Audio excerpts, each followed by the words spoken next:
giving us all plenty to reflect on us as we prepare for the exciting journey ahead. Today we have yet another cultivating session lined up for you, and I am certain you will find it equally inspiring and enriching. So let's give a warm welcome to our guest of honor, Professor Rajkumar Lakshman Kadam sir. Get ready for an inspiring session. So I request Miraza sir to felicitate Professor Rajkumar Kadam sir. Please sir, please come on the stage.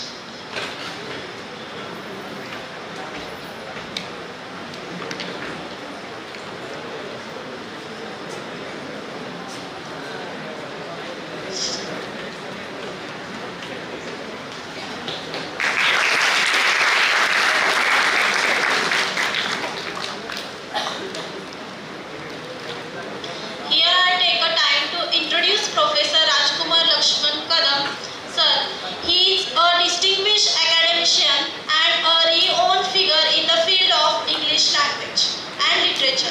Professor Kadam qualified the SET examination in July 1996, marking the beginning of an illustrious academic journey. Earlier, the SET examination was regarded as one of the toughest academic challenges, a true test of knowledge and understanding in one subject. Professor Kadam has been recognized for his exceptional oratory skills, having won the prestigious Karmavir Oratory Competition for 2 consecutive years in 2007 and 2008. His expertise as an orator has earned him the role of an honorary judge at numerous such events. To that, Professor Kadam has delivered over 700 enlightening lectures across Maharashtra, Telangana and Karnataka, inspiring countless audiences with his powerful words. He served as president during the Acharya Atre Sahitya Sammelan in Saswal in 2019. In addition to his speaking engagements, Professor Kadam has worked tirelessly as the coordinator of the Vasant Lecture Series in Shivajinagar, Satara district, and has also served as the editor of the esteemed book Stree Ek Supta Shakti, published under the Kanya Ratna mission of Savitribai Phule, Pune University. Professor Kadam's excellence in the field of education and culture has been recognized through numerous awards.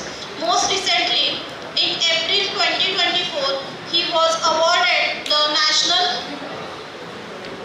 Kalanjali Award at Kolhapur in memory of Rajarshi Chhatrapati Shahu Maharaj. We are privileged to have such an exemplary academic and orator with us today. Please join me to listening Professor Rajkumar Kadam sir.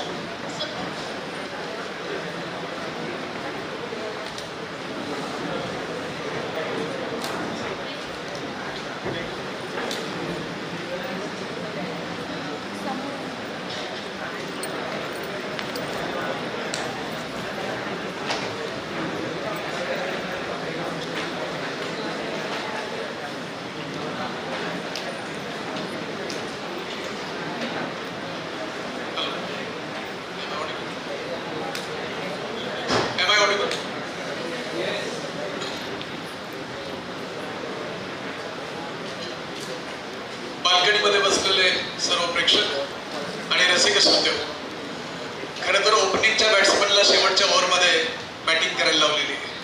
कधी कधी काही गोष्टी प्रारंभात असतात. विनेश फोगट आपल्याला silver medal तरी कमीत कमी घेईल असं वाटलं होतं, गोल्ड मेडल जिंकेल असं मला वाटलं होतं, पण बिचारीला प्रारंभाने धक्का दिला आणि त्या दिवशी दिवसभर मी उपोषण केलं. तेच यदाकदाचित आज मी खरं 10 वाजता लेक्चर द्यायला आलो होतो. 10चं गेलं, 11:30चं गेलं. शेवटी तुम्ही भोजन केल्यानंतर माझ्यासमोर वामकुक्षी घेऊ नका एवढीच नम्र विनंती. रामकृष्ण हरी. काश्मीर ते कन्याकुमारी देहवाळीतले ते म्हणजे शेगाव अखेरी जो म्हणे रामकृष्ण हरी अशी देतो ललकारी, तोच खरा माळकरी टाळकरी वारकरी आणि पंढरीच्या वाटेवर.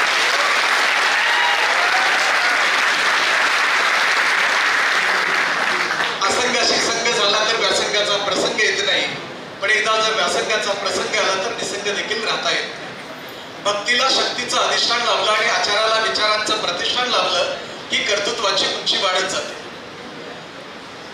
महाराष्ट्रामध्ये COEP पुणे किंवा Walchand college of engineering Sangli हे फार सिलेक्टेड विद्यार्थ्यांना मिळतं. त्यापैकी तुम्ही आहात.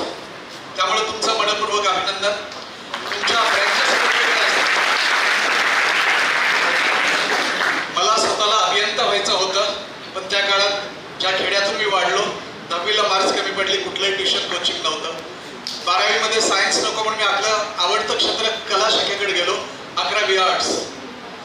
पण वालचंद अभियांत्रिकी महाविद्यालयाविषयी मी 10वी पासून ऐकलं होतं, पण सांगलीला कधी येईल का असं वाटलंही नव्हतं. पण यदा कदाचित पूर्वजन्माची पुण्य असेल तुमच्यासारख्या सुजान श्रोत्यांसमोर याच वालचंद अभियांत्रिकी महाविद्यालयामध्ये बोलण्याची संधी प्राप्त होते. मला शंका यायला लागते, कारण मी प्रवचनकार आहे, मी कीर्तनकार आहे, मी इंडस्ट्रियल ट्रेनिंग कॉर्पोरेटर आहे, मी इंग्लिशचा प्रोफेसर आहे. मला फक्त पहिल्यांदा विचारू द्या, कारण जोपर्यंत श्रोत्यांना जे काय आवडतं ते नाही दिलं तर तुमची काय अवस्था होते माझ्या लक्षात येतं. बारामतीकरांना नक्की कुठं कुठं काय चाललेलं लगेच लक्षात. 7-8 मध्ये चालू नाही. मला एक सांगा, तुमच्यापैकी किती विद्यार्थी अस्खलित इंग्रजी बोलू शकतात? Fluent English? Please raise up your hands. विनाकारण हात वरती करू नका. I have 29 years teaching experience English at UG and PG level. I am proud of it. There are only 7 people. English ही माझी पोटाची भाषा आहे, परंतु मराठी ही माझ्या हृदयाची भाषा आहे. त्यामुळे मी दोन्ही भाषेत बोलण्याचा प्रयत्न करेन. आत्ताच या महाविद्यालयामध्ये येण्याचा योग असावा लागतो. खरं तर वालचंद अभियांत्रिकी महाविद्यालयामध्ये येता आलं ते आमच्या भावकीमुळं. सचिन कदम सर, त्यांचं नाव अजूनही आमची भेट झाली नाही. कधी कधी भावकीला भेटत नाही, हा प्रॉब्लेम सर्वत्र आहे. दुसरे कदम भेटले K3, आणि त्याहीपेक्षा ज्यांच्यामुळं हे कोऑर्डिनेशन सुरू आहे आणि ज्यांच्यामुळं हा इंडक्शन प्रोग्राम मध्ये येता आला ते डॉक्टर मारुती खोत सर. त्याचबरोबर कालपासून माझ्याबरोबर ज्यांनी खूप आदरातिथ्य काय असतं हे सांगलीमध्ये आल्यावरती पाहायला मिळतं. हॉस्पिटॅलिटी त्याला इंग्लिशमध्ये म्हटलं जातं. बेंगलोरवरून एकदा येत होतो आणि ट्रेनमधून प्रवास करत असताना पूर्व दिशेला एक फ्लेक्स पाहिला आणि फ्लेक्सवरती एका हॉटेलची जाहिरात होती. अजूनही लक्षात आहे, त्यावेळेस सवय होती लिहून काढायचो. आता मोबाईलमध्ये टाईप करतो आपण. तुम्ही तर अभियांत्रिकी महाविद्यालयाचे विद्यार्थी, तुम्ही बोलून टाईप करत असाल तर खूप सुंदर इंग्रजी कसं शिकलं जातं. त्या हॉटेलची जाहिरात होती, hospitality is our tradition and entertainment is our culture. अर्थ कळला? मराठीत कोणी सांगू शकाल? Hospitality is our tradition and entertainment is our culture. आदरातिथ्य करणं, अतिथी देवोभव मानणं ही आमची संस्कृती आहे आणि तुमचं समाधान हीच आमची परंपरा आहे. ओके. कधी कधी इंग्रजीपेक्षा मराठी खूप छान वाटतं. मी कुठल्या भाषेत बोलावं असं तुम्हाला वाटतं त्या भाषेत बोलणार. मला माझी मराठीची मायबोली अमृताती ही पैजा जिंके, त्यामुळेच माऊलींनी लिहून ठेवलं होतं. तर विद्यार्थी मित्र, तुम्ही बऱ्याच जणांनी IIT साठी प्रयत्न केला असेल, JEE मेन्स, JEE ॲडव्हान्स्ड, बरोबर, पण खचून जायचं नाही. माझी मुलं नीटची परीक्षा देत होते, मेडिकल सायन्स. मी भाग्यवान पिताश्री आहे. माझे दोन्ही मुलांना गव्हर्नमेंट मेडिकल कॉलेज मिळालं. पण कधी कधी मुलं म्हणतात आम्हाला अभियांत्रिकी महाविद्यालयाकडे का पाठवलं नाही, कारण त्यांच्या वयाच्या मुलांना तर पॅकेजमध्ये आहेत ते. मी तर त्यांना सांगितलं, तुम्ही 28व्या वर्षी कमवायला सुरुवात करा, पण तुम्ही 70व्या वर्षापर्यंत कमवू शकता. माझा एक भाऊ IIT आहे, वयवर्ष फक्त 40 आहे, पण तो नेहमी मला सांगतो की मला तर जॉब सोडायचा, कारण पाठदुखी, कंबरदुखी आणि 8-8 तास कम्प्युटर समोर बसल्यानंतर काय होतं ते त्याची त्याला माहीत असेल. पण त्यासाठी विद्यार्थी मित्र, पहिल्यांदा sound mind in sound body. व्यायाम चुकवणं. मला मिराजदार सरांकडून काल शिकता आलं की अतिशय चांगले क्लासेस चालवणारा हा माणूस, परंतु कोरोनामध्ये जरा बदल झाले आणि तुमचं ॲटोनॉमस सिस्टीम आले, 30 मार्क्स कॉलेजकडे आले, त्यामुळं मुलं क्लासकडे जायला कमी पडायला. पण सरांनी मला सांगितलं की सर, जरी हे बदल झाला असेल तरी माझ्या आरोग्यामध्ये सुधारणा झाली की जिथं मला चालायला वेळ मिळत नव्हता पण माझं जवळजवळ 20-22 किलो वजन 2-3 वर्षात कमी केलं. 5 वर्षाचं आरोग्य हे 25 कोटी देऊन सुद्धा मिळत नाही. तसं असतं तर धीरूभाई अंबानींना वाचवण्यासाठी यदा कदाचित मुकेश अंबानींनी 1000 कोटी दिले असते. तर विद्यार्थी मित्र, खचून जायचं नाही, घाबरायचं नाही. जेवढं प्रारब्धात असतं तेवढं मिळतंच, पण प्रयत्नही करायला सोडायचे नाही. अलीकडे काय होतं, बऱ्याच वेळा तुम्हाला लक्षात येत असेल, 10वी-12वीचा निकाल लागला किंवा नीट आणि जेई मेन्स ऍडव्हान्सचा निकाल लागला की बरेच विद्यार्थी आत्महत्येकडे वळतात. तुम्ही आई मला खेळायला जायचंय जाऊ दे डबं हे गाणं माहित आहे? कुठल्या चित्रपटातलं? तर आपलं मराठी भाषा तुम्हाला आवडते, महाराष्ट्राच्या मातीची नाळ आहे. तर हे गाणं कोणी लिहिले तुम्हाला माहित नसावं. 12वी इयत्तेमध्ये देवगिरी महाविद्यालयामध्ये शिकणारा विद्यार्थी दर रविवारी सुट्टीच्या दिवशी देवगिरी किल्ल्यावरती जायचा, ज्याला आपण आपल्या इतिहासाचे शिक्षक तसे शिकवतात आणि आपल्या घरचे तसे सांगतात. बरेच जण देवगिरी म्हणत नाही, दौलताबाद म्हणतात. हा देवगिरी किल्ल्यावरती जायचा. 2006ला प्रचंड दुष्काळ पडलेला होता आणि त्या दुष्काळामध्ये मराठवाड्यामध्ये आणि विदर्भामध्ये पाण्याचे फार दुर्भिक्ष होतं. 6 जूनला हा वैभव देशमुख रायगडावरती गेला आणि कोकणचा एरिया असल्यामुळे तिथं थोडी पालवी फुटलेली होती. थोडा पाऊसही पडला.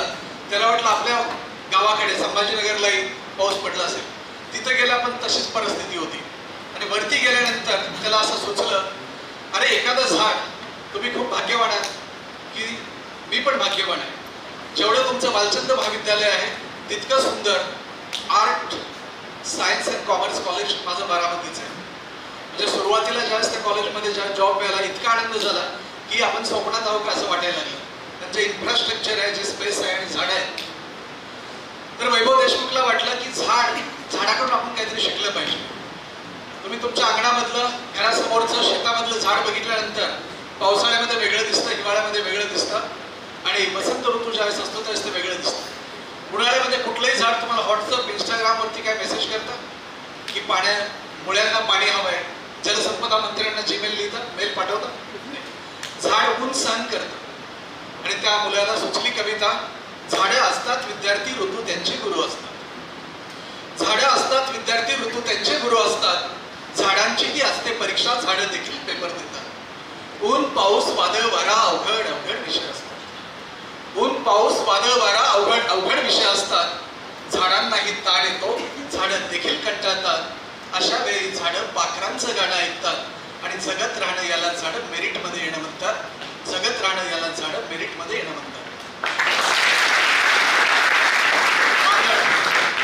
वादळ कितीही मोठं असलं तरी झाड कधी जगणं सोडत नाही. वादळ कितीही मोठं आलं तरी झाड कधी जगणं सोडत नाही. झाड एक वेळेस उन्मळून पडेल परंतु झाड कधी आत्महत्या करत नाही. झाड कधी आत्महत्या करत नाही. विद्यार्थी मित्र, निसर्गाकडून, झाडांकडून आपण काहीतरी शिकलं पाहिजे. आपण महाराष्ट्र आणि सांगलीमध्ये विशेषतः सांगलीचा सांस्कृतिक, ऐतिहासिक पार्श्वभूमी चांगली आहे. हे जे विश्रामबाग हा परिसर आहे, इथं विलिंग्डन महाविद्यालय आहे. माहित आहे विलिंग्डन? आज पहिल्यांदाच तिथं जाण्याचा योग आला. विलिंग्डन महाविद्यालयाविषयी मी ऐकलं होतं. तिथले प्राचार्य प्रिन्सिपल V.K. गोकाक हे इंग्रजीचे प्राध्यापक होते आणि महाराष्ट्राचे ख्यातनाम वक्ते, आदरणीय वंदनीय ऋषितुल्य प्राचार्य शिवाजीराव भोसले यांना जर कधी इंग्रजी विषयी शंका आली तर ते गोकाक सरांना फोन करायचे आणि आपल्या शंका दुरुस्त करून घ्यायचे. आपण काही विद्यार्थ्यांकडे मी पाहिलं, खरं तर थोडंसं तुमच्यावरती अन्याय होतोय. 1 वाजता पहिलं लेक्चर सुटायला पाहिजे तर 1:15 वाजता सुटलं. पळत पळत तुम्ही मेसमध्ये गेला, लाईनला उभं राहायला, जेवण केलं आणि लगेच तुम्हाला इथं बोलवण्यात आलं. पण कधी कधी शिक्षण पद्धतीला, शिक्षण व्यवस्थेला असं टाइम बॉन्ड जगावं लागतं. शिक्षकांनाही कंटाळा येतो. खरं तर मी कला शाखेचा प्राध्यापक, ही माझी वामकुक्षीची वेळ आहे. दुपारी 2 ते 4 मी कधीच कोणाचा फोन उचलत नाही. पण तुम्ही जसं शिकता तसं मी पण माझं शिक्षण चालू आहे. माझ्या मोबाईलमध्ये ऑनलाईन मीटिंग सुरू आहे. मी सरांना सांगितलं ते फक्त आवाज येऊ देऊ नका, पण चालू ठेवा. 3:30 नंतर मी यस सर म्हणणार आहे. न्यू एज्युकेशन पॉलिसी, नव्या शैक्षणिक पद्धतीनं आपलं काय केलं, कारण इथं पुढं कॅमेरा चालू आहे त्यामुळे काही गोष्टी मला बोलाव्या वाटल्या तरी बोलता येत नाही. कारण मी काही अंबानी नाही, मी काही अदानी नाही. अन्यथा मी उद्याच राजीनामा देऊन मी माझा व्यवसाय सुरू केला असतो. विद्यार्थी मित्रांनो, मी VK गोकाक सरांविषयी बोलत होतो. मराठी आणि इंग्रजी याविषयी मला बोलायचं आहे. तुमच्या चेहऱ्यांकडे पाहिलं की माझ्या लक्षात येतं की निम्मे विद्यार्थी हे ग्रामीण भागातली शेतकऱ्याची मुलं आहेत. तुमच्यापैकी 25% विद्यार्थी प्राथमिक शिक्षकांची किंवा हायस्कूलच्या शिक्षकांची मुलं आहेत आणि 25% विद्यार्थी हे डॉक्टर किंवा इंजिनियरची मुलं आणि मुली आहेत. तत्कालीन काळामध्ये 1960चं सांगतोय की बऱ्याच खेड्यापाड्यातल्या मुलांना फाड इंग्रजी बोलता यावं असं वाटायचं. आणि जो बागायतदार असायचा 100 एकराचा, आता 100 गुंठ्यावरती आलाय, 100 एकराचा बागायतदाराला वाटायचं आपलं पोरगं पुढे सभापती व्हावं, त्यासाठी त्याला इंग्रजी बोलता यावं. आणि पुण्यामध्ये तेरखेडकरांचा एकच क्लास असायचा, स्पोकन इंग्लिश क्लास 100 दिवसाचा. आणि 100 दिवसाचा क्लास झाला की त्या मुलाला चांगलं इंग्रजी येतं किंवा येईल असं वाटायचं. असाच क्लास झाला 100 दिवसाचा. 100 विद्यार्थी असायचे. म्हणजे तुमचं कसं वेटिंग लिस्ट असते, फर्स्ट राऊंड, सेकंड राऊंड, नंतर वॉर्मअप राऊंड का कॅप राऊंड काहीतरी असतं, बरोबर? तसं तिथं राऊंड नव्हतं. 100 भरले की संपले. 100 कौरव एकत्र झाले की महाभारत सुरू होतं, तसं नव्हतं ते. तर 100 विद्यार्थ्यांची बॅच 100 दिवस छान शिकवायचे सर, मनापासून शिकवणारा शिक्षक. आणि ज्यावेळेस परीक्षा व्हायची, निकाल लागायचा, पारितोषिक वितरण समारंभासाठी महाराष्ट्रातला नामवंत इंग्रजीचा शिक्षक किंवा प्राध्यापक बोलवलं जायचं. आपल्या विलिंग्डन महाविद्यालयाचे तत्कालीन प्राचार्य VK गोकाक सरांना पुण्यामध्ये बोलवलं. बालगंधर्व रंगमंदिरामध्ये तो कार्यक्रम घेण्यात आला होता. खरं तर आपला सभागृह बालगंधर्वपेक्षा छान वाटतं आणि प्रमुख पाहुण्यांनी आल्या बोलावंच लागतं. बोलल्याशिवाय तुम्ही ऐकायला आलेले असतात किंवा कमीत कमी ऐकायला आलेला असं तरी भासत होतं, बरोबर? तर तेरखेडकरांनी प्रास्ताविक केलं, जसं आत्ता मॅडमनं माझी ओळख वगैरे करून दिली की सर माझे हे 100 विद्यार्थी म्हणजे 52 कशी सोड आहे, यांना काही विचारा, ग्रामर विचारा, यांना टेन्स विचारा, यांना ट्रान्सलेशन विचारा, काही विचारा, हे बरोबर उत्तरं देतील. गोकाक सर त्यात सांगलीच्या भूमीमध्ये वाढलेले. गोकाक सर म्हणले, तेरखेडकर तुमचं मनापासून अभिनंदन की महाराष्ट्रामध्ये आंग्ल भाषा वाघिणीचं दूध पाजण्याचं काम तुम्ही करतात. पण आता तुम्ही एवढं कौतुक केलेलं आहात, तुमच्या विद्यार्थ्यांना मी एक प्रश्न विचारतो. तेरखेडकरांना म्हटलं असं काय विचारतील, आपली मुलं सांगतीलच. तेरखेडकरांना च्या क्लासमध्ये VK गोकाक सरांनी प्रश्न विचारला, विद्यार्थी मित्रांनो, मी एक मराठी वाक्य देतो, त्याचा तुम्ही इंग्रजीत अनुवाद करा. सरांनी वाक्य दिलं, हे काम माझ्याच्यानं होणं शक्य नाही आणि जर ते झालं तर होतच राहील, होतच राहील आणि होतच राहील. तुमच्या वेळी कोणी सांगेल? माझ्याकडे चॉकलेट नाही, अगोदरच्या सेशनमध्ये चॉकलेट वाटप झालं असं मला कळलं. मला माहित नव्हतं, नाहीतर मी पण बारामतीहून काहीतरी आणलं असतं. सांगेल कोणी तुमच्यापैकी? घाबरायचं नाही, चुकलं तरी काय मिळेल. हा, यस यस, कोशिश करने वालों की कभी हार नहीं होती.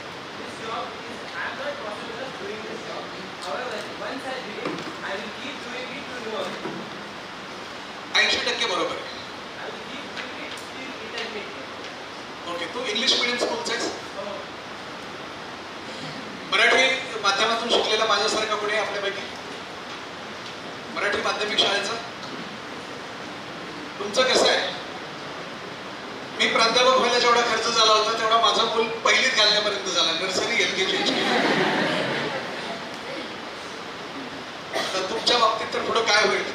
कारण नर्सरीलाच 1.5 लाख डोनेशन आणि 5 लाख फी आहे पुण्यामध्ये, त्यामुळं अलीकडे तो प्रकार वेगळा. तर विद्यार्थी मित्र, तुझं नाव छान की तू बऱ्यापैकी प्रयत्न केला आणि कॉन्फिडन्सनं सांगितलं. Competence is the most important thing in human life. इकडं जीवन विद्या मंदिर शाळेमध्ये शिकलेले एखादा विद्यार्थी, आपल्या सांगलीचा जीवन विद्या मंदिर शाळेमध्ये शिकलेले लहू माळी हे 1996ला महाराष्ट्रामध्ये पहिले आले होते.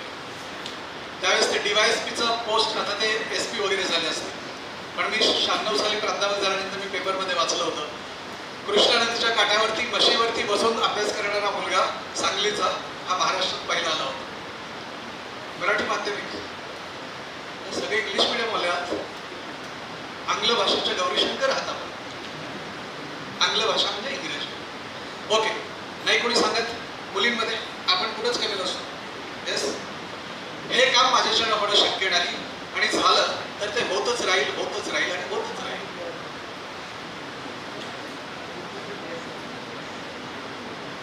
येते तुम्हाला, पण सांगू का नको? शेजारच्याला काय वाटेल? दुनिया में सबसे बड़ा रोग क्या कहेंगे लोग? Yes please. Yes, sure. My pleasure. Yeah, well, so as what you said, that the work is not impossible for me to do, and if it happens, then I will continue and I will strive harder and better in that. Okay. तूही छान प्रयत्न कर. Your mother tongue? Bengali. Okay. You are from the Bengal. Rabindranath Tagore? No, actually, I'm from Mumbai only. Okay. Tagore हे माझे सगळ्यात आवडतं व्यक्तिमत्व आहे. माझं PhD टागोरांवरतीच आहे. ओके.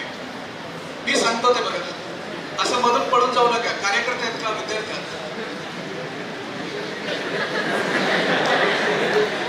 सर तो दरवाजा लावला.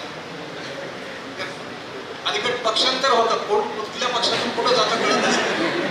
नंतर ते परत येतीलच. असं तर हे जे वाक्य तुम्ही यू ऑल्सो ट्राईड व्हेरी वेल.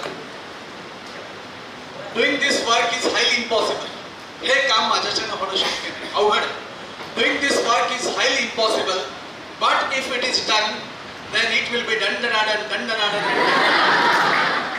असं एका विद्यार्थ्याने उत्तर दिलं. कारण तो 100 दिवसापैकी एकच दिवस शाळेत त्या क्लासमध्ये आलेला होता. असं तर विद्यार्थी मित्र, तुम्ही भाग्यवंत आहात. तुम्ही अभियांत्रिकी महाविद्यालयाच्या वेगवेगळ्या शाखांमध्ये आहात. बरेच महाराष्ट्रामधले जे काय क्लासवर ऑफिसर असतात ते एकतर इंजिनिअरिंग मधून किंवा मेडिकल सायन्स फील्डमधून येतात. आणि जे आर्ट्स फॅकल्टीचे आहेत 18 तास अभ्यास करतात पण जिद्द सोडत नाही. ती मुलं पण IAS वगैरे होतात. मुद्दाम अशी काही उदाहरणं मी तुमच्या समोर ठेवतो की ती उदाहरणं ती माणसांना तुम्ही बोलू शकता. त्या सगळ्यांचा नंबर, मोबाईल नंबर आणि जीमेल माझ्याकडे आहेत. त्यावरतीच बोलतो. फार पुरातन काळात बोलणं बरोबर नाही. तरी पण आपल्या साधू संतांचा हा महाराष्ट्र आहे. काल अलीकडं जे आपण पाहतो की अन्याय, अत्याचार आणि जुलूम किंवा कुठं ज्या काही घटना घडतात. अगदी बेंगॉलमध्ये जे घडलं होतं त्या कॉलेजमध्ये एक ज्युनियर रेसिडेंट डॉक्टरवरती अत्याचार झाला. दररोज वर्तमानपत्रात आपण असं वाचतो त्यावेळेस वाईट वाटतं. कारण माझ्या साधू संतांची जी शिकवण होती ती आम्ही विसरतो का काय असं झालं. माझ्या जगद्गुरू तुकोबारायांनी सांगितलं, महात्मा गांधी माहिती आहे तुम्हाला? राष्ट्रपिता महात्मा गांधी. गांधीजींची 3 प्रतीकं होती पहा आपल्या लहानपणी. वाईट ऐकायचं, वाईट पाहायचं नाही, वाईट बोलायचं. पण गांधींना हे कुठं समजलं? राष्ट्रपिता महात्मा गांधी येरवड्याच्या कारागृहामध्ये असताना, स्वातंत्र्य चळवळीसाठी येरवड्याच्या कारागृहामध्ये असताना ज्ञानेश्वर माऊलींची ज्ञानेश्वरी वाचायला दिली. ज्ञानेश्वरी वाचली आणि त्याच बराकीमध्ये आणखी एक महाराष्ट्रातला वारकरी माणूस होता की जो ज्ञानोबा तुकोबांचा पाईक होता. त्यांनी गांधींना रिक्वेस्ट केली, जसं तुम्ही माऊलींची ज्ञानेश्वरी वाचली तसं तुकोबांची गाथा वाचा. आणि गाथा मात्र हिंदीत ट्रान्सलेशन नव्हतं. पण एक व्यक्ती हिंदीमध्ये अभंग वाचायचा आणि गांधींना आवडायला लागला. आणि एका ठिकाणी एक अभंग गांधींनी वाचला, 432 क्रमांकाचा गाथेतला अभंग. पापाची वासना नको दाऊ डोळा, त्याहुनी आंधळा बराच मी. अपवित्र ती वाणी नको माझ्या मुखा, त्याहुनी मुखा बराच मी. निंदेचे श्रवण नको माझ्या काणी, बधिर करुणी प्रेम देवा. गांधींना जी प्रतीकं आवडली किंवा वापरली ती तुकोबांच्या गाथेमध्ये भेटली. त्यामुळे माणसाच्या साधेपणावरती कधी जायचं नसतं. एक चेहरे पे काही चेहरे लगा लेते. जर गांधींसारख्या या राष्ट्रपित्याला तुकोबांच्या गाथेतून एवढं मिळालं आणि तुम्हासारख्या विद्यार्थ्यांना जे शब्दांवरती प्रेम करतात, जे शब्दावरती, भाषेवरती प्रभुत्व असतं, अशीच माणसं नेतृत्व करतात. कुठलाही नेता घ्या, political party apart from political party, ज्याचं भाषेवरती, शब्दांवरती प्रभुत्व आहे तीच लोक मोठी होतात. तुकोबांनी त्यासाठी एक अभंग लिहिलं आहे, आम्हा घरी जाणं शब्दांचीच रत्ने, शब्दांचीच शस्त्रे, यत्न करू शब्दाची आमुच्या जीवाचे जीवन, शब्दाची धन वाटू जनाला. ओके. आणि तुम्ही विद्यार्थी बराच अभ्यास केला असेल. त्यामुळे CET मध्ये हे ऍडमिशन CET मधून होतं. CET मध्ये 199 मार्क्स मिळाले कोणी? आता पर्सेंटाईल, ते पर्सेंटाईल तर एवढा गोळ घालतं, पॉईंट वरती ऍडमिशन इकडे तिकडे होऊन जातं. 99 पर्सेंटाईल वाले किती जण आहेत? सर मला असं वाटतंय यांना इथं स्टेजवरती उभा करावं आणि साष्टांग दंडवत घालावं. कौतुक आहे तुमचं खरंच. 99% आहे. तुम्ही झोपत नव्हता का? खरंच अभ्यास करत होता. पासून ट्युशन मध्ये गेले विचार नाही. So you are lucky, you work hard, तुमचं अभिनंदन. 99% मी 4 वेळा जरी बसलो नाही इंजिनिअरिंगच्या परीक्षेला तरी मिळणार नाही, एवढा कॉन्फिडन्स. तर विद्यार्थी मित्रांनो, एक उदाहरण असं सांगतो. माझा जो विषय होता ethical values in human life. Which are the basic human values in life? Can anyone tell me? यामध्ये वारकरी कोण आहे का? माळकरी, शुद्ध शाकाहारी? आपण सगळे मिश्र आहेत. माळकरी? Okay. Having the Tulsi Mala of Lord Vitthala, that is called Malkari marriage. Okay. Can you tell me the 4 basic human values in life? First, honesty. Honesty, very good. Yes. Second, consistency. Consistency. Yes. Third, hard work or work. 4, perseverance. Perseverance, good.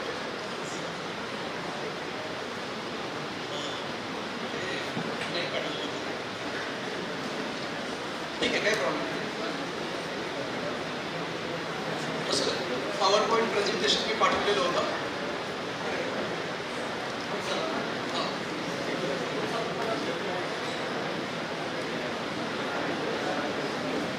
यासाठी मी power point प्रेझेंटेशनवरती बोलत होते, पण अभियांत्रिकी महाविद्यालयामध्ये वक्ता म्हणून बोलवल्यानंतर PPT मला येतं असं दाखवण्यासाठी ते आणलं जातं.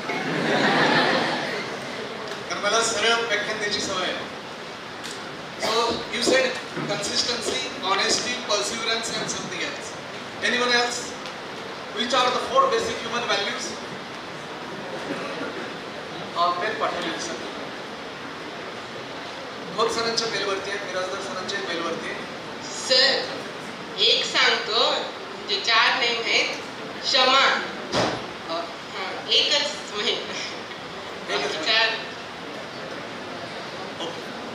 दुसऱ्याने सांगा दया, तिसऱ्याने सांगा शांती, आणि चौथ्याने सांगा प्रेम. दया, क्षमा, शांती, प्रेम आणि ज्ञान. These are the basic human values. पण आपलं एज्युकेशन आता ते शिकवत नाही. आमच्या महाविद्यालयामध्ये BSc बायोटेक्नॉलॉजी आहे. जैवतंत्रज्ञान विभाग 2002ला रश्मी सरनाईक नावाची विद्यार्थिनी होती. त्या काळात 12वी सायन्सला 96.44% मार्क्स असलेली रश्मी सरनाईक मनात आणलं असतं तर कुठल्याही अभियांत्रिकी महाविद्यालयामध्ये ऍडमिशन मिळालं असतं. MBBS कडे पण जाऊ शकले असते मेडिकल सायन्समध्ये. पण तिला वाटलं, आवाज येतो काय होतं, तुम्ही सगळे सांगलीचे स्थायिक आहात, देशभक्तीचे बाईक आहात, पण आमचा माईक हाच आमचा नातेवाईक असतो. त्यांनी गद्दारी करायला सुरुवात केली की प्रॉब्लेम येतो. तर रश्मी सरनाईक नावाच्या विद्यार्थिनीला SYBSL आम्ही शिकवत असताना एक ओरल टेस्ट असते, तोंडी परीक्षा, मौखिक परीक्षा. ही मुलगी इतरांपेक्षा हुशार होती म्हणून म्हटलं हिला जरा वेगळे प्रश्न विचारावे. मी रश्मीला विचारलं, what are the basic human values? या मुली पनवेलकडची होती. ती म्हणाली, sir mercy, pity, peace and love along with justice. मी म्हटलं, तू तर शहरामध्ये जन्मली, मोठी झाली, वाढली, तुला हे कसं काय येतं? ती म्हणाले, माझे आजोबा प्राथमिक शिक्षक आहेत, माझे आजोबा हे पंढरीचे वारकरी आहेत, माझ्या घरामध्ये दररोज हरिपाठ वाचला जातो, माझ्या घरामध्ये गाथा आहे, माझ्या घरामध्ये ज्ञानेश्वरी आहे. सर लहानपणापासून हा संस्कार आमच्यावरती झालेला आहे. आता ही हुशार विद्यार्थ्यांना पुढचा प्रश्न विचारला, what is your ambition in life? त्यावेळेस या मुलीनं उत्तर दिलं, whatever I am going to tell you sir, you may feel that I am arrogant, you may feel that I am boasting, I am bombarding, but sir समजेल सगळ्यांना, मराठीत सांगतो बरं.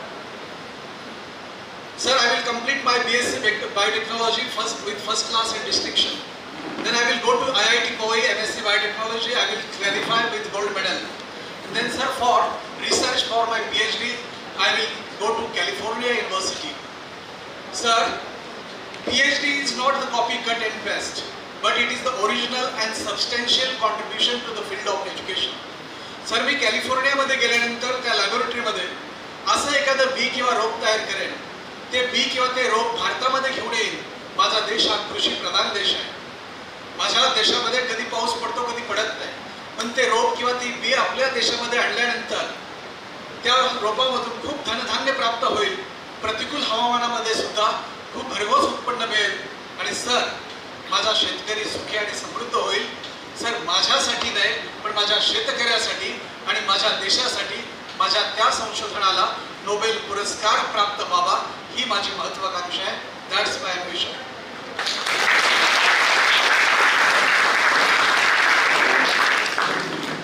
विद्यार्थी मित्रांनो, आज जर तुम्ही गुगलवरती रश्मी सरनाईक टाकलं तर ती अलास्का युनिव्हर्सिटी अमेरिकेमध्ये प्रोफेसर आहे. आज ही संशोधन सुरू आहे. आधीमध्ये मेल पाठवते. मी तिला विचारतो, what about your ambition Rashmi? Sir, research is going on for the sake of my nation. One day on the 10th of December we will have Nobel Prize. That is the ambition. नंतर अलीकड आपण पाहतो bridge बांधले जातात नदीवरती, नंतर समुद्रामधून उद्घाटनाच्या अगोदरच कोसळतात. सिव्हिल इंजिनिअरिंग कुठं जातं काही कळत नाही. पण सिव्हिल इंजिनिअरिंग जर पाहायचं असेल तर विद्यार्थी मित्र एकदा रायगडवरती जा. रायगड माहिती? Where is Raigad? त्यासाठी कथा सांगतो आणि मग रायगडकडे येतो. हीच नीतिमूल्य आपल्या महाराष्ट्राची आहेत, ती आपल्या शिक्षण व्यवस्थेत असावीत असं आम्हाला वाटतं. परंतु ती मूल्य आता हळूहळू कमी होत चाललीत, कारण स्पर्धा वाढत चालली. प्रत्येक कॉलेजला A ग्रेड, A+ आणि ते NBA वगैरे बरेच रँकिंग वगैरे आता आलो आहे. विद्यार्थी मित्र, व्हिएतनाम आणि अमेरिका या दोन राष्ट्रांमध्ये जवळजवळ 20 वर्ष युद्ध चाललेलं होतं. या युद्धामध्ये अमेरिकेसारख्या महासत्तेला, सुपर पॉवरला व्हिएतनामनं हरवलं.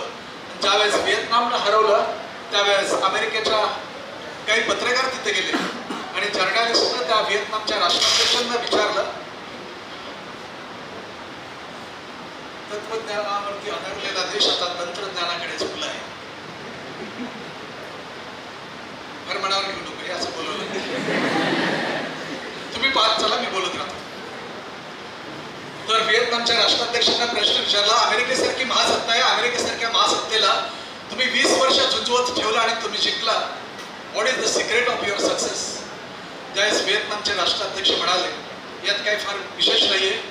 मी भारत देशामधल्या महाराष्ट्रातल्या एका राजाचं चरित्र वाचलं आणि त्या राजाच्या गणिमी कावा मी अभ्यासला, तो माझ्या सैनिकांना शिकवलं आणि त्या राजाचं नाव म्हणजे राजा शिवछत्रपती.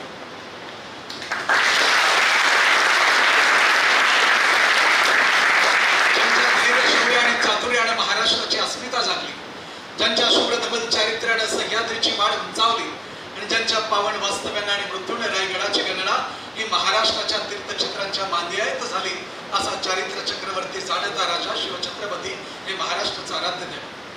1672ला राजांनी ठरवलं, ज्यावेळेस रायगडाचं बांधकाम व्हावं, रायगड ही स्वराज्याची राजधानी व्हावी. तसं तर राजगड पण अगोदर राजधानी होती. राजांचं गड आणि गडांचा राजा म्हणजे राजगड. परंतु कोकणावरती लक्ष ठेवता यावं आणि देशावरती लक्ष असावं म्हणून रायगड निवडला. आणि त्याचे सिव्हिल इंजिनियर कोण होते? हिरोजी इंदलकर. हिरोजी इंदलकरांना स्वराज्यातल्या तिजोरीतलं काही धन दिलं आणि हिरोजींना सांगितलं, स्वराज्याची देखणी राजधानी रायगड उभा झाला पाहिजे.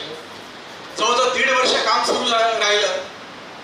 सदर वगैरे सगळं राजवाडे उभारण्यात आलं, पेठा उभारण्यात आलं, तटबंदी झाली, हिरकणी बुरुज झाला आणि हिरोजी इंदलकरांच्या लक्षात आलं की जेवढं महाराजांनी धन दिलं होतं ते संपलेलं आहे. आत्ताचा जर एखादा बांधकाम ठेकेदार असता तर काय केलं असतं? टेंडर परत भरलं असतं आणि सांगितलं असतं एवढ्यात जमणार नाही, ACC सिमेंट वाढलेलं आहे, लोखंडाचे भाव वधारलेले आहेत, मजुरांचे भाव वाढलेले आहेत, मला यात परवडत नाही. पण हिरोजी इंदलकर गावी गेले. तत्कालीन परिस्थितीप्रमाणे 400 एकर जमीन सावकाराकडे घाण टाकली, पत्नीचे सगळे सौभाग्य अलंकार घाण टाकले आणि रायगडावरती झोपडी करून हिरोजी इंदलकर राहायला लागले.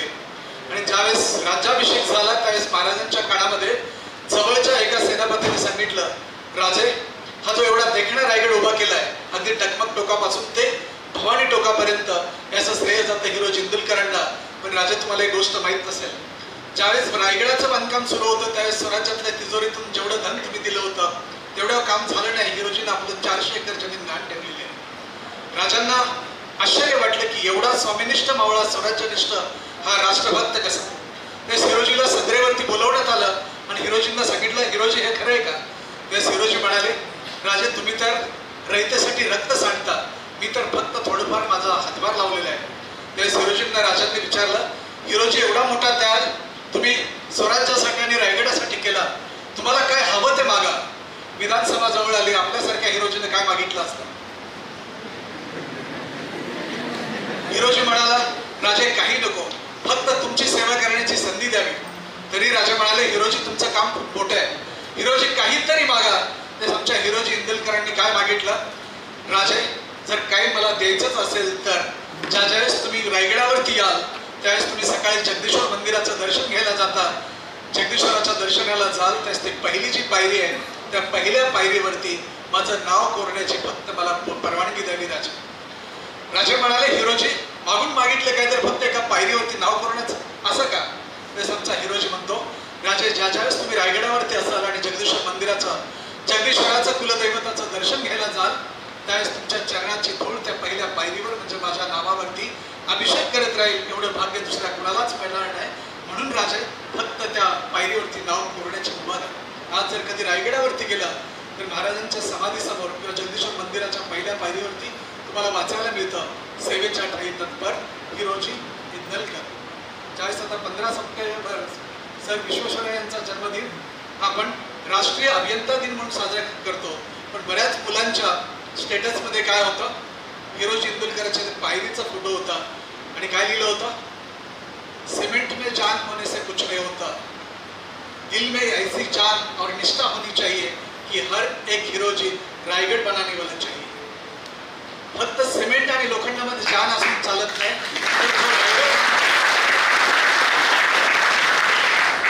त्याच्यामध्ये आपल्या देशाविषयी आणि महाराजांविषयी निष्ठा असायला. विद्यार्थी मित्रांनो, जसं मी रश्मी सरना एक सांगितलं, तुमच्या किती जणांना IAS ऑफिसर व्हायला आवडेल? लाल दिव्याची गाडी, सरकारी बंगला, जरा हात वरती करा, उभा राहून हात वरती करा. खूप छान. तुमच्यापैकी प्रत्येक जण IAS ऑफिसर व्हावा असं महाविद्यालयालाही वाटतंय. सर, आपली जबाबदारी तुमची आणि माझी, यामध्ये हात वरती केलेले किंवा हात न वरती केलेल्यांनी जरी IAS ऑफिसर झाले तर चिंतामणराव व्यापार महाविद्यालयापासून रेड कार्पेट टाकून आपल्या मुलांना इथपर्यंत आणायचं. IAS झाले, इंडियन ॲडमिनिस्ट्रेटिव्ह सर्व्हिस. आमच्या आर्ट्स फॅकल्टीची पण वर्गात बसत नाहीत, काय व्हायचं, सिव्हिल सर्व्हिसेसचं तयारी चालली.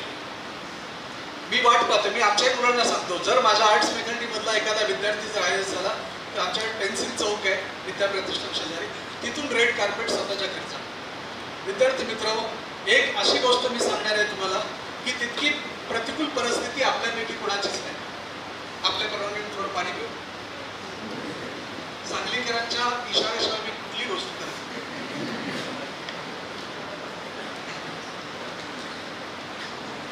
सकाळी 10च्या लेक्चरचं मेंटॅलिटी होती, ते 2:30 वाजता बोलायची वेळ. असं आपल्या प्रत्येकाच्या घरी लाईट असेल, प्रत्येकाकडे मोबाईल आहे. जो IAS ऑफिसर झाला त्यांना तुम्ही भेटू शकता, आपण फोन करू शकतो लेक्चर संपल्या. 1984ला महाराष्ट्रामध्ये तुमच्या शिक्षकांना माहित आहे, दत्ता सामंत यांनी गिरणी कामगारांचा मुंबईमध्ये संप केला. सगळ्या कामगारांना वाटलं की यावेळी सुद्धा संप यशस्वी होईल आणि आपल्याला आपल्या मागण्या पूर्ण होतील, पण मागण्या पूर्ण झाल्या नाहीत. दत्ता सामंतांचा प्रयत्न अपुरे पडले आणि मुंबईमधल्या गिरगावच्या गिरण्या बंद पडल्या आणि गिरणी कामगार गावाला आले. असंच जळगाव जिल्ह्यातील एरंडोल तालुक्यातील ताडेगाव, राजेश पाटलांचे वडील जगन्नाथ पाटील गावी आले. 2-2.5 एकर कोरडवाहू शेती, कपाशी असते जळगावकडे, आणि राजेश पाटील हा त्याच इयत्ता 4थी मध्ये होता. हुशार विद्यार्थी पण उन्हाळ विद्यार्थी. आपण प्रत्येकाचं स्वतःचं आत्मपरीक्षण करा, किती लहानपणी छान असतो आपण, वर्गात हुशार असतो, पण आपले सद्गुण आणि दुर्गुण फक्त आपल्यालाच माहीत असतं. तुमचं किती तंत्रज्ञान पुढे जाऊ द्या, पण मनाचा एक्सरे काढण्याचं मशीन अजून निर्माण झालं नाही. जर तुमच्या मनाचे जर फोटो काढता आले असते, माझ्या मनाचा फोटो काढता आला असता, तर आपण एकमेकांसमोर भेटलोच नसतो. काहींना वाटत असेल 2 तास पहिला ऐकलं नाही, तिसरं पण कसं ऐकायचं, पण मी काळजी घेतो तुमची, पण मी बोर होणार नाही याचं माझ्या डोक्यात ठेवून चालू आहे. ते राजेश पाटील इयत्ता 4थीतून 5वीत गेला, घरची परिस्थिती बिकट. तर हा एरंडोल, ताडेगावपासून एरंडोलला जायचं. एरंडोल हे तालुक्याचं ठिकाण. शाळा सुटली की राजेश बेकरीमध्ये जायचा, ब्रेड घ्यायचा आणि एसटी पळत पळत पकडायचा आणि गावी जायचा. 7 किलोमीटर गेल्यानंतर पहाटे 4ला उठायचं आणि गावामध्ये ब्रेड विकत राहायचं. आमच्या लहानपणी ब्रेडवाले असायचे, आता तुमच्यावाले टोस्टवाले येतात आणि बर्गर आणि पिझ्झावाले येतात. आता स्विगी आणि झोमॅटोनं मुलींना स्वयंपाकच येत नाही. बरं झालं आमचं त्या काळात लग्न झाले नाही तर आम्हाला बर्गर आणि पिझ्झा याच्यावरतीच कार्यक्रम झाला असता. मुलींना हात जोडून विनंती, स्वयंपाक करायला शिका. तुमचा कितीही पॅकेज असू द्या, भाकरी चपातीला जी चव आहे ते तुमच्या दुसऱ्या कुठल्याच हॉटेलच्या आलं नाही. आणि सगळीकडे काय सांगलीसारखी शहरं नसतात. हे सांगलीतले तुम्ही भाग्यवान लोक. ते रात्री अँबॅसेडर हॉटेलमध्ये जेवलो सरांबरोबर. बरं झालं म्हणलं सर मी सांगलीत नाही तर वर्षात 10 किलो वेट वाढलं असतं. तर कधीतरी यांना अँबॅसेडरमध्ये घेऊन चाल. चॉकलेट वगैरे देण्यात काय पोटभर जेवायला गेले. तर राजेश पाटील, कधी कधी आपण आपल्या गरिबीला नावं ठेवतो म्हणतो आमची परिस्थिती तशी नाही, तर आम्ही खूप अभ्यास केला असता.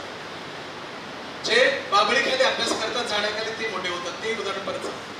राजेश पाटील ब्रेड विकायचा आणि त्या ब्रेडमधून फायदा व्हायचा, त्यातून एसटीचा पास काढायचा. इयत्ता 10वीला त्या काळात 86% मार्क्स मिळवले. त्याचा जो मित्र होता त्याला 84% होते. त्याला ॲडमिशन घेतलं जय हिंद कॉलेज धुळे, कारण त्याचे वडील सभापती होते. त्या माणसाला तुम्ही यूट्यूबवरती किंवा ट्विटरवरती पाहता. डॉक्टर संग्राम पाटील माहिती आहेत, कोरोनाच्या काळात पण ते बरेच यूट्यूबवर हे करायचे. डॉक्टर संग्राम पाटील लंडन स्थित आहे. हे राजेश पाटलाचे रूममेट. सगळा खर्च ते करायचे. राजेश पाटील कोपऱ्यामध्ये स्टोवरती स्वयंपाक करायचे आणि 2 वर्ष 11वी 12वी फक्त 3च डाळी, मटकी, तूर डाळ आणि हरभरा डाळ एवढ्याच भाजी स्वतः स्वयंपाक बनवून जगायचा माणूस.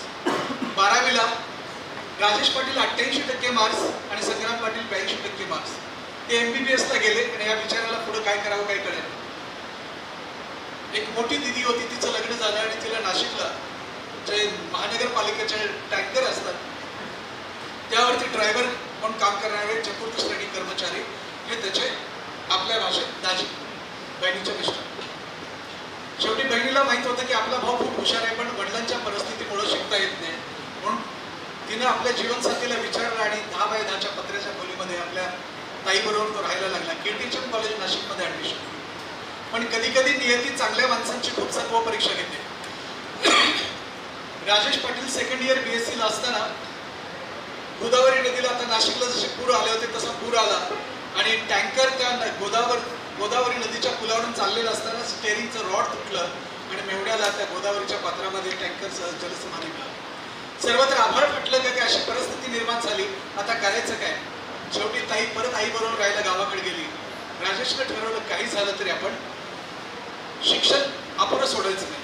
हा राजेश पाटील कालिदास सभागृह नाशिकचं जे आहे तिथं बस स्टँड जे आहे KTHM कॉलेजच्या परिसरामध्ये दिवसभर कॉलेज झाल्यानंतर प्रॅक्टिकल संपल्यानंतर ST स्टँडवरती झोपायचा. आसपासची सगळी मंगल कार्यालय पाठ करून ठेवली होती. बिना निमंत्रणाचा बिनबुलाय मेहमान तो शेवटच्या पंक्तीमध्ये जेवण करून यायचा. कधी कधी उपाशी झोपायला लागायचा. तिथे एक वडापाव सेंटरवाला होता. त्याच्या लक्षात येतं हे पोरगं बस स्थानकावरती 12पर्यंत त्या देवाखाली अभ्यास करते. ज्यावेळेस कुठंच जेवण मिळायचं नाही त्यावेळेस उरलेले 1-2 वडे तर खायचे.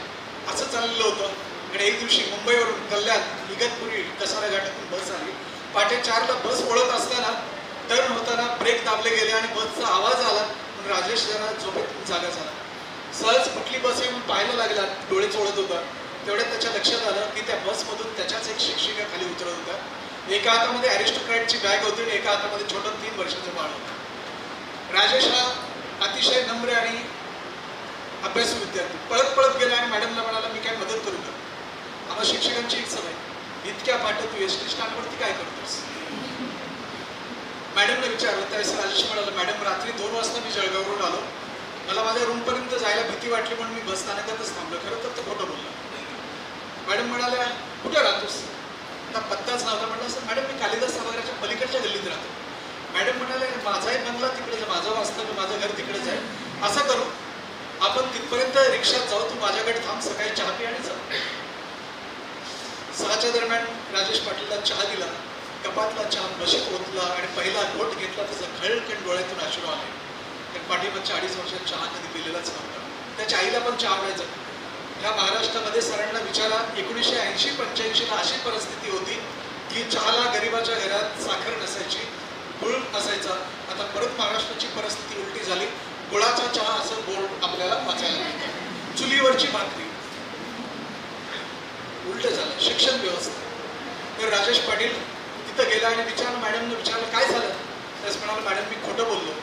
मी कुठंच राहत नाही, माझं ठिकाण आहे बस स्थानक असतं.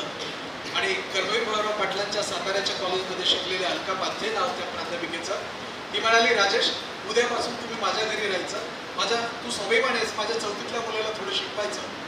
SY BSc TY BSc झाला आणि 12 जानेवारीला स्वामी विवेकानंद आणि राष्ट्रमाता जिजाऊ जयंतीच्या दिवशी प्राचार्य शिवाजीराव भोसले यांचं व्याख्यान होतं विवेकानंद आणि जिजाऊवरती KTHM कॉलेज नाशिकमध्ये.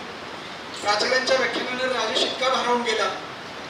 रूमवरती गेल्यानंतर राजेश पाटलांनी एक पत्र लिहिलं पुणे विद्यापीठाच्या संख्याशास्त्र विभाग प्रमुखाला, head of the statistics department.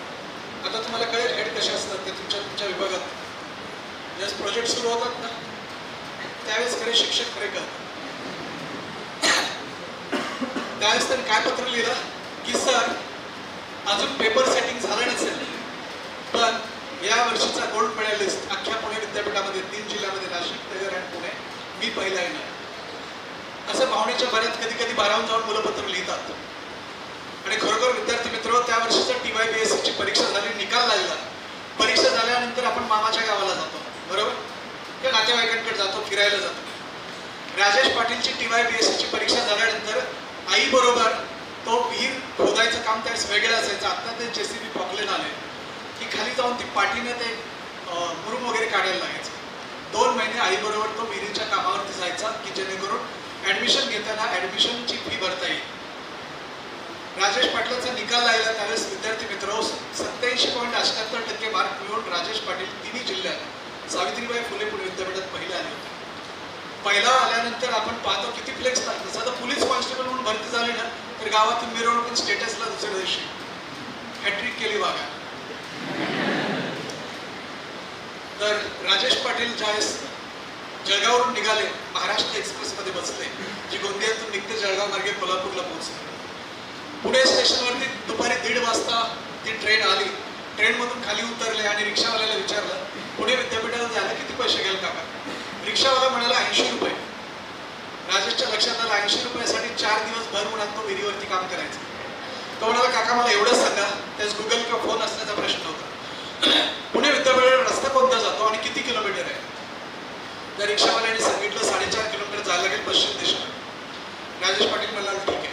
पायामध्ये पॅरागॉनची स्लीपर होती, डोक्यावरती एक ट्रंक होती पत्र्याची पेटी आणि एका हातामध्ये युरिया, शेतकऱ्यांच्या मुलांना माहिती युरियाचा टिका, त्यापासून बनवलेली पिशवी, त्यामध्ये गोधडी आणि राजेश पाटलाची वडा पुण्याच्या रस्त्यावरून पुणे विद्यापीठाकडे.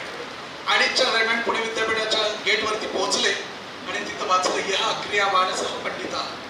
राजेश पाटीलनं खाली वाकले आणि विद्यापीठाच्या गेटवरती नमस्कार केला आणि परत स्टॅटिस्टिक्स विभागात पोहोचले. तिथं पोहोचल्यानंतर आता दुपारच्या उन्हामध्ये 1.5-2 तास चाललेल्या मुलांना घामाने अतिशय ओलाचिंब झाला होता.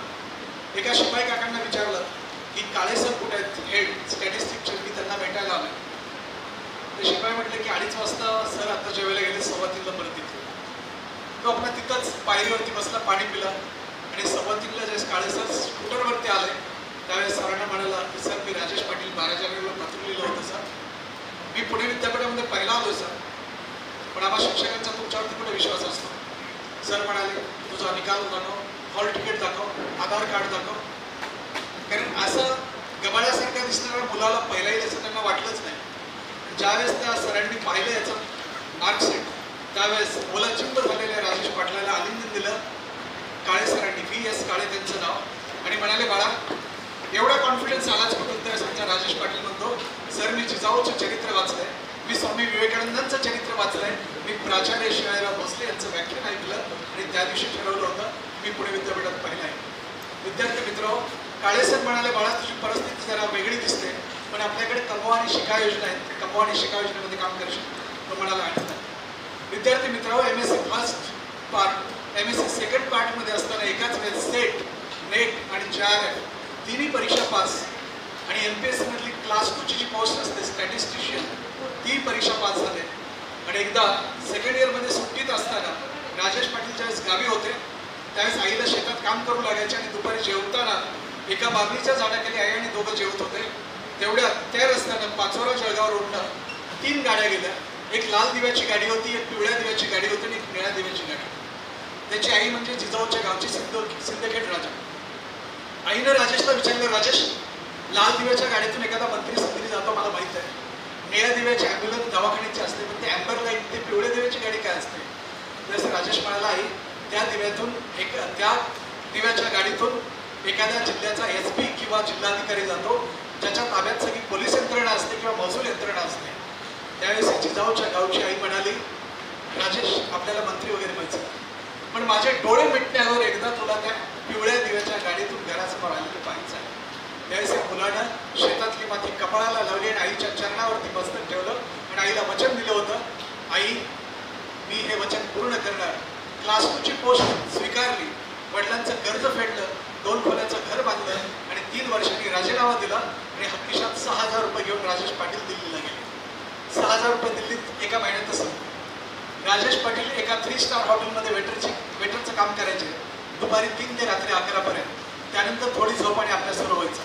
पण राजेश पाटील ज्या हॉटेलमध्ये काम करतात, तुम्ही हॉटेलमध्ये गेल्यानंतर पहा 3 प्रकारचे वेटर असतात. एक ऑर्डर घेणारा, एक ऑर्डर आणणारा, तिसरा असतो तो खरकटी भांडी घेऊन जाणारा आणि आणखी एक माणूस असतो त्यामध्ये की जो आपल्या पायाखालची फरशी पुसत असतो. तिथं त्या हॉटेलमध्ये काही बालकामगार होते. राजेशला सारखं वाटायचं, जर मी कलेक्टर झालो तर मी ज्या जिल्ह्याचा कलेक्टर असेल त्या जिल्ह्यामध्ये एकही बालकामगार नसेल. विद्यार्थी मित्र, पहिल्या प्रयत्नामध्ये प्रिलियम पास झाले पण मेन्सला फेल झाले. दुसऱ्या प्रयत्नामध्ये प्रिलियम पास झाले, मेन्स पास झाले, पण इंटरव्ह्यूच्या वेळेस त्यांना हेपेटायटिस B, प्रचंड ताप आणि विकनेस, इंटरव्ह्यूला जाता आला नाही. तुम्ही 12th फेल पाहिला असेल. खरं तर राजेश पाटलांची कहाणी त्या मनोज शर्मापेक्षाही खतरनाक आहे, पण महाराष्ट्रामध्ये कुणी मराठी फिल्म बनवत नाही. राजेश पाटलांनी 3.5 वर्ष गावाकडे आले नव्हते, कारण येण्या जाण्याचा खर्च परवडणारा नव्हता. शेवटचा अटेम्प्ट होता, 28 वर्ष वय झालं होतं आणि राजेश पाटील प्रिलियम पास झाले, मेन्स पास झाले, इंटरव्ह्यू पण दिला, सगळं छान झालं. आपल्यासारखा गावाकडे आला असतं राजेश पाटीलने ठरवलं पुढचे 2-3 महिने काम करायचं. त्यावेळेस चौथ्या महिन्यात निकाल लागला आणि त्यावेळेस त्यांच्याकडे मोबाईल नव्हता, इंटरनेट इतकं फास्ट नव्हतं. UPSCचा निकाल जाहीर झाला होता आणि वर्तमानपत्रात वाचलं, राजेश पाटीलच्या हॉटेलमध्ये काम करायचं, त्यापासून 7 किलोमीटरवरती UPSCचं कमिशन होतं, ते हेडक्वार्टर्स. तिथपर्यंत हा माणूस चालत गेला आणि तिथं गेल्यानंतर 1070 क्लासवर ऑफिसर त्या वर्षी निवडले होते. पण मराठी माणसाची सवय काय, पहिला कधी येईल असं वाटतच नाही. म्हणजे ते नोटीस बोर्ड होते, त्यातल्या शेवटच्या नोटीस बोर्डपासून वाचायला सुरुवात केली. एकच नोटीस बोर्ड राहिलं, सगळे नोटीस बोर्ड वाचून झाले होते. फार टेन्शन आलं. खूप टेन्शन आलं. काय होतं, आपलं ब्लड प्रेशर हाय होतं. त्यावेळेस आपण पाणी मागतो. पुढे गेले, अरविंद केजरीवाल मुख्यमंत्री नव्हते त्यावेळेस, पण तरी पण दिल्लीच्या नळाला व्यवस्थित पाणी येत होतं. पाणी पिले आणि म्हटलं आता आलोयच तर शेवटचा बोर्ड तर बघायला काय हरकत आहे. शेवटचं नोटीस बोर्ड वाचायला लागले. उलट्या क्रमानं 10व्या क्रमांकावरती स्वतःचं नाव दिसलं, राजेश तुकाराम पाटील, देशात 10वा आणि महाराष्ट्रात पहिला IAS ऑफिसर.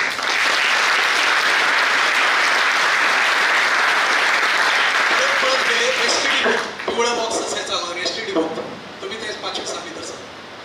STD बूथवरून गावाकडे फोन केला, त्यावेळेस किराणा दुकानदाराकडे फोन असायचा आणि फोन केला आणि म्हणाला, काका मी राजेश पाटील तुमच्या गावाचा 3ऱ्या गल्लीतला, माझ्या ताईला तेवढा निरोप द्या की मी ती कलेक्टरची परीक्षा पास झालोय, मी आता पिवळ्या दिव्याच्या गाडीतून येऊ शकतो.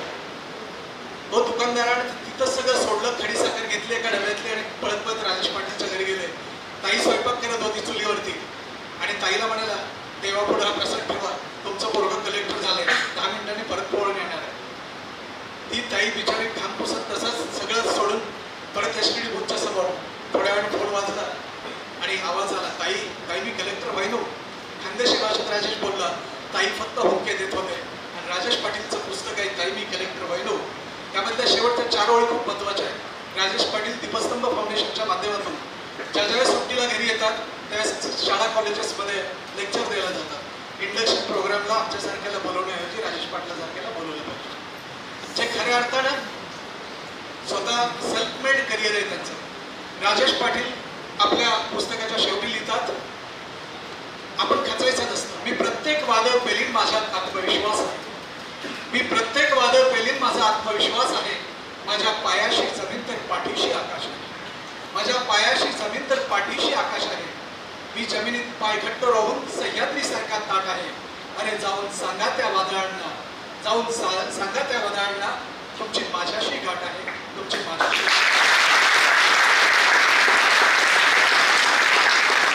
राजेश पाटील हे माझे मित्र आहेत. आपण कधी त्यांना संपर्क करू शकतो. आणि हा माणूस राजगडावरती गेला, रायगडावरती गेला, आता नाशिकला सिडकोला ते CEO म्हणून आहेत. मध्यंतरी पिंपरी चिंचवडमध्ये काही काळ पिंपरी चिंचवड महानगरपालिकेचे CEO होते. आणि सगळ्यात महत्त्वाचं वेटरला जे पाहिलं होतं आणि त्यांनी राजेश पाटील ओरिसा राज्यामध्ये जे मयूरभंज जिल्ह्याचे जिल्हाधिकारी होते, ते संपूर्ण देशामध्ये एकमेव जिल्हा होता जिथे एकही बालकामगार नव्हता. म्हणून 11 सप्टेंबर 2011 या दिवशी राष्ट्रपतीचं सुवर्ण पदक राजेश पाटलांना मिळालं. असे राजेश पाटील आपले आदर्श असतात. आताची शिक्षण प्रणाली, शिक्षण पद्धती बदलत चालली असेल तरी आपण खचून जायचं नसतं. मकरंद अनासपुरे माहीत आहेत, तुम्हाला सगळ्यांपेक्षा जास्त मार्क्स असणारा हा मुलगा होता. 12वी सायन्सला 93% मार्क्स होते. बलबीन महाविद्यालय बीड, मुळगाव माजलगाव तालुक्यातलं मांजर सोडा. आमदार निवासामध्ये जायचे, आमदार निवासामध्ये राहायचे. चित्रपटाचा वेळ असतो. आता तुमच्यामध्ये कोणाला ऍक्टिंग आवडतं, अभिनय करायला आवडतं? तुमच्यापैकी काही रील स्टार असते?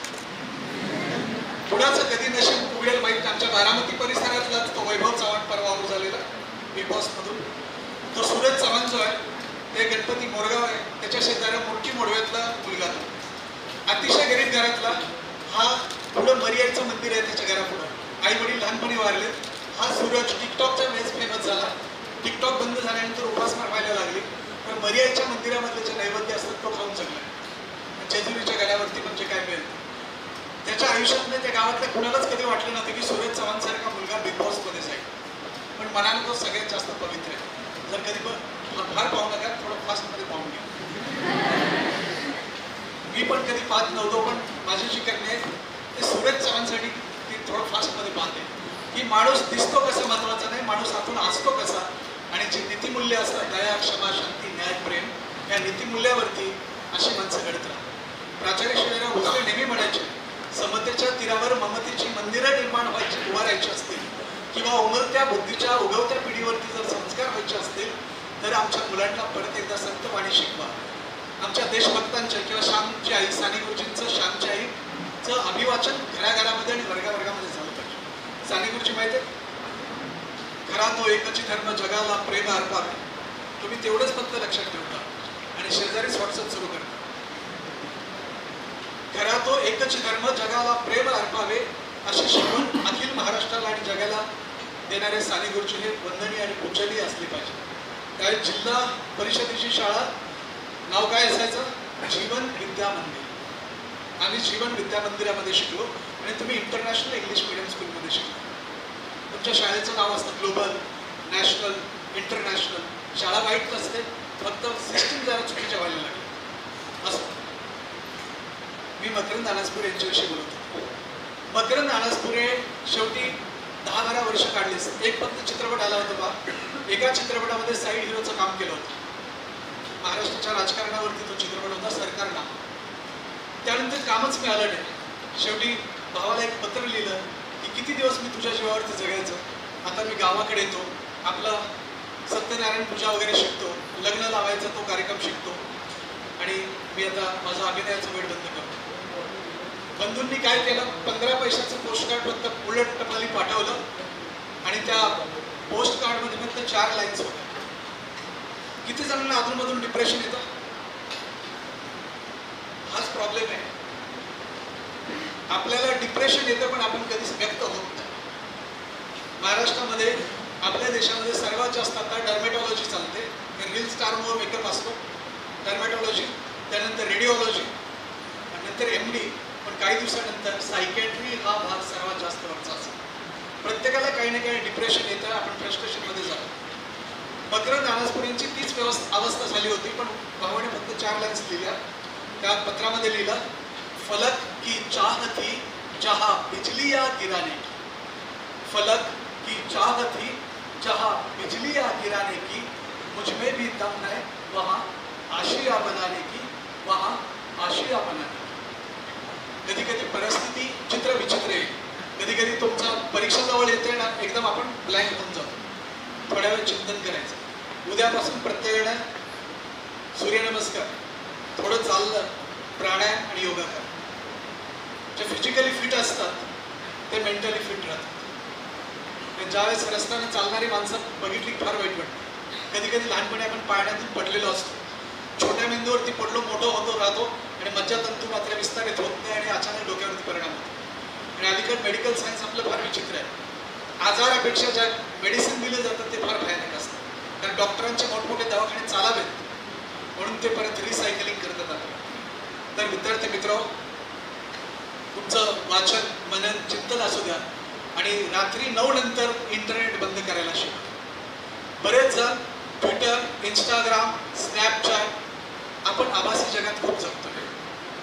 व्हर्च्युअल वर्ल्डमध्ये आपण इतके वाईट नसतो की आधार कार्डवरचा किंवा पॅन कार्डच्या फोटोसारखे आपण नसतो आणि आपण इतके स्मार्ट नसतो की जितके आपल्याला आपल्या डीपीमध्ये आणि स्टेटसमध्ये दिसतो.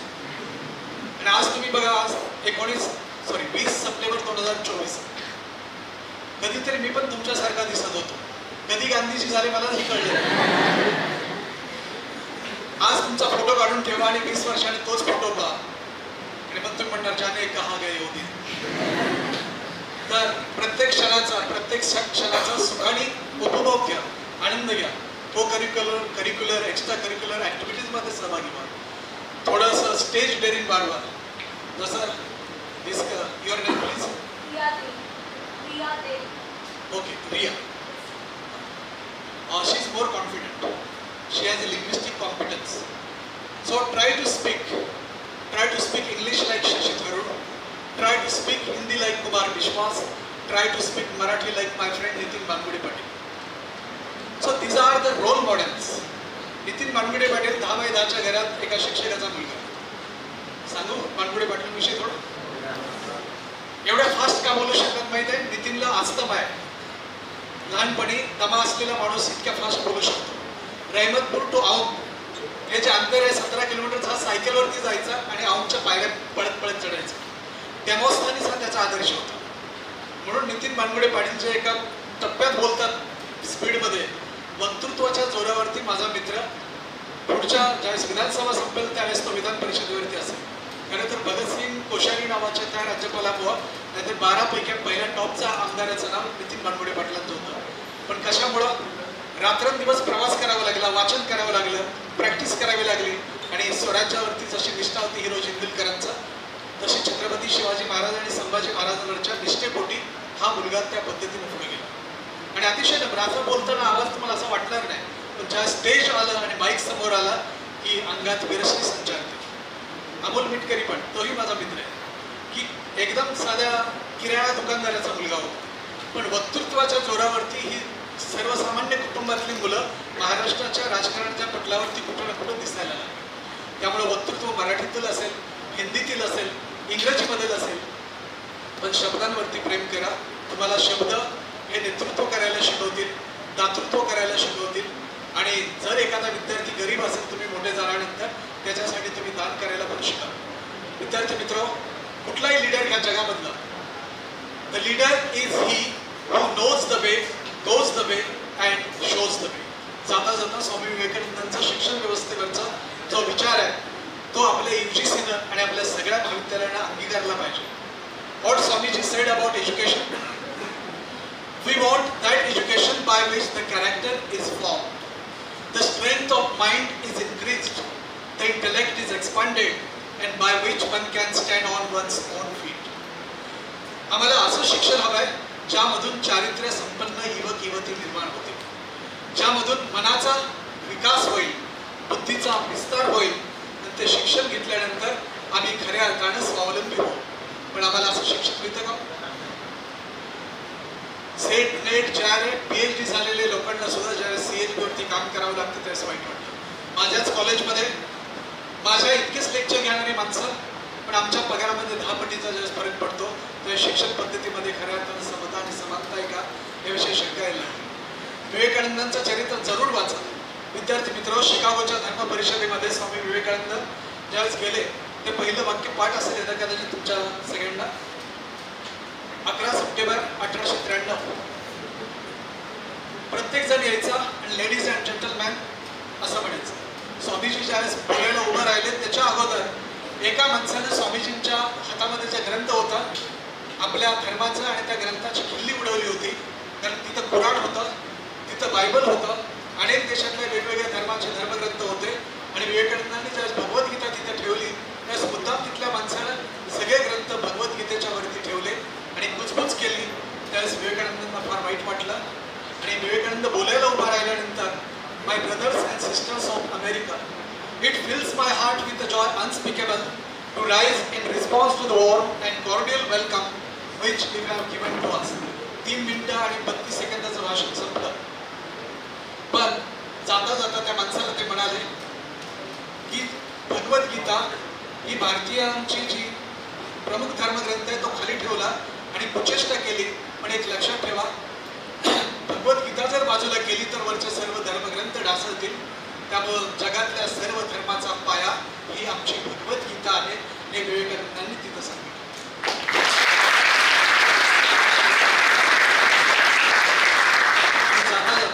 माझी मुलं MBBS झालेली आहेत आणि एक मुलगा MBBS करतोय. त्यामुळं अलीकडे काय होतं, तुमचे डेट ज्यावेळेस असतात त्यावेळेस गरिबांच्या मुलांना 3 फीस परवडत नाही. जे श्रीमंताचे असतात ते तुम्ही भाग्यवान असतात. पण ज्यावेळेस तुम्ही आईबाबांकडे फार हट्ट करता 10-12 हजाराचा तुम्हाला तो 3 फीस वगैरे लागतो, काही पालकांची परिस्थिती नसते. विवेकानंद ज्यावेळेस शिकागो शहरातून बोस्टन शहरामध्ये गेले आणि बोस्टन शहरामध्ये हॉटेलच्या बाहेर एक बोर्ड वाचला, Indians and dogs are strictly forbidden. मी बारामतीकर आहे, घड्याळाकडे आमचं लक्ष असतं. बरोबर तुम्हाला 5 मिनिटात मी संपवणार आहे. कधी सुरू झालं तरी वेळेत थांबलं पाहिजे, नाहीतर श्रोत्यांना किती त्रास होतो हा मी कधी कधी अनुभवतो. तर विवेकानंद ज्यावेळेस त्या शहरातून चालले होते त्यावेळेस भूक लागलेली होती. आपल्या देशामध्ये धर्मशाळा असायची, मंदिरं असायची आणि आपली माणसं अतिथी देवो भव मानतात. सांगलीकर तर फार ग्रेट आहे. पुनर्जन्म असेल तर सांगलीमध्ये मिळावा, नाही मिळालं तर सासरवाडी तरी सांगलीची असावी असं वाटायला लागलं. तर विवेकानंदांनी वाचलं Indians and dogs are strictly forbidden. त्यावेळेस इतकं वाईट वाटलं या भारत मातेच्या सुपुत्राला की भारतीयांना आणि श्वानांना या उपहारगृहामध्ये आत परवानगी नाही. आणि विवेकानंद तिथं गेल्याने थोडं चालायला लागले. तेवढ्यात एक अमेरिकन कपल निघालेलं होतं. स्त्री मिनिस्कर्ट आणि टॉप वगैरे आणि पुरुष 3 पीसमध्ये होता. आणि ती महिला म्हणाली, see wearing such saffron colour costumes and shabby clothes, what a gentleman he is. आपण स्त्री दाक्षिण्य पाहतो. त्या महिलेला स्वामीजी काहीच बोलले नाही. पण तिचा जो जीवनसाथी किंवा जोडीदार असेल तो म्हणाला, he is wearing such a dirty and shabby clothes and you are calling him a gentleman. It is the humiliation of the world called gentleman. हा जेंटलमॅन ह्या शब्दाचा अपमान करतेस. त्याच विवेकानंद भारत मातेचा स्वाभिमानी सुपुत्र त्या अमेरिकन माणसाकडे पाहिला आणि म्हणाला, you American keep in mind, I belong to that country where the character decides the gentleness, and you American, your tailor decides your gentleness.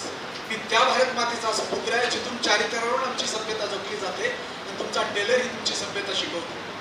तर विद्यार्थी मित्र, आपण विवेकानंदांचे भक्त असो, आपण छत्रपतींचे भक्त असो, आपण सावरकरांचे भक्त असो, जे जे विचारवंत आणि देशभक्त होऊन गेले त्या सर्वांच्या प्रती कृतज्ञता व्यक्त करतो आणि जाता जाता एवढंच म्हणतो, देव हा शब्द विश्वव्यापक असावा, धर्म हा सर्वसमावेशक असावा, धर्म विज्ञानाशी तंत्रज्ञानाशी सुसंगत असावा, देहाला मंदिर करा, आत्म्याला ईश्वर करा, ईश्वर भक्तीचा पुरस्कार करा, युवकांचे कल्याण करा, युवतींचे शीलरक्षण करा, पापाचे क्षालन करा, दुःखाचे गालन करा, प्रभू मंदिराचे दालन सर्वांसाठी खुले करा, माझे सगळे बोलविले बोल पांडुरंगे. अशीच एकूण अवस्था होती. स्वामी पावन मनाचा असाही अपराध जनाचा, तुम्ही तरुणी विश्वतारा, ताटी उघडात ज्ञानेश्वरा, ताटी उघडात ज्ञानेश्वरा.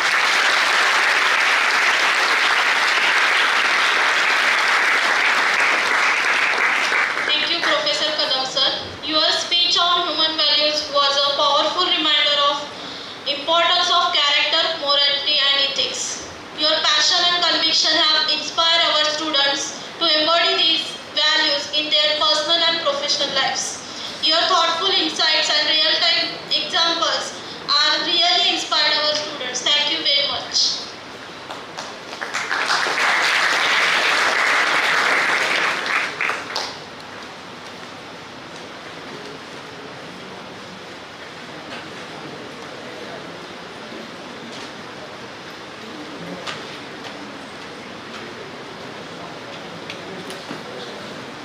ते समाधान काय करायचं पण आहे.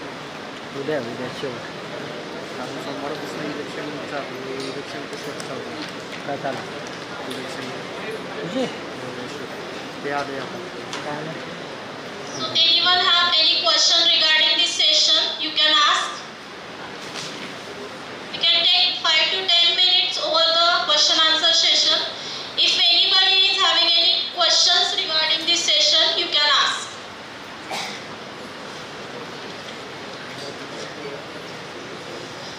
Just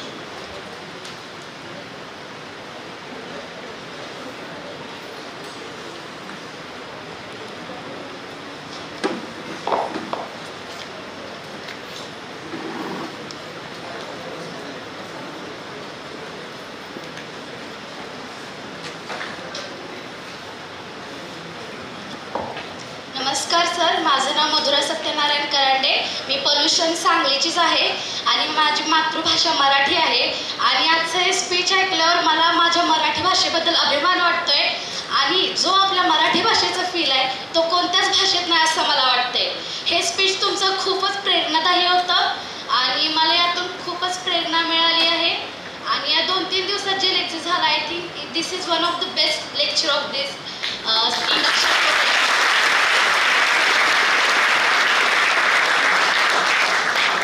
मी एका शेतकऱ्याचा मुलगा आहे, कष्टकऱ्याचा मुलगा आहे, वारकऱ्याचा मुलगा आहे आणि मराठी भाषा मला मनापासून आवडते. मी तुम्हाला अगोदर सांगितलं, इंग्रजी ही माझ्या पोटाची भाषा होती, पण मराठी ही माझ्या हृदयाची, अंतःकरणाची आणि आत्म्याची भाषा आहे. आज हे लेक्चर ऐकल्यावर माझ्या जुन्या शाळेची आठवण झाली. तिथेही प्रत्येक प्रोग्रामला असे मराठीचं भाषण वगैरे असायचे. आणि जो मराठीतनं फील येतोय तो कोणत्याच भाषेत येत नाही. आणि तुमचं भाषण ऐकताना ते एवढं प्रेरणादायी होतं. माझ्या डोळ्यात माझे अश्रू यायला लागलेले त्यांचे एवढा प्रेरणादायी प्रवास ऐकून. धन्यवाद. Thank you sir. आपल्यासारख्या सर्व विद्यार्थ्यांसाठी फक्त एकच म्हणेन, सभी से जुदा जिनका अंदाज है, सभी से फलक जिनकी परवाज है, हर मुस्कान के पीछे कुछ ना कुछ राज है, ऐसे छात्रों पे मुझे नाज है, मुझे नाज है. धन्यवाद. खूप लांबचा प्रवास आहे, त्यामुळे मी जास्त वेळ थांबू शकत नाही. धन्यवाद. खरं मी सकाळी 10ला बोलणार होतो, पण तुम्हाला सांगितलं ओपनिंग बॅट्समनला शेवटच्या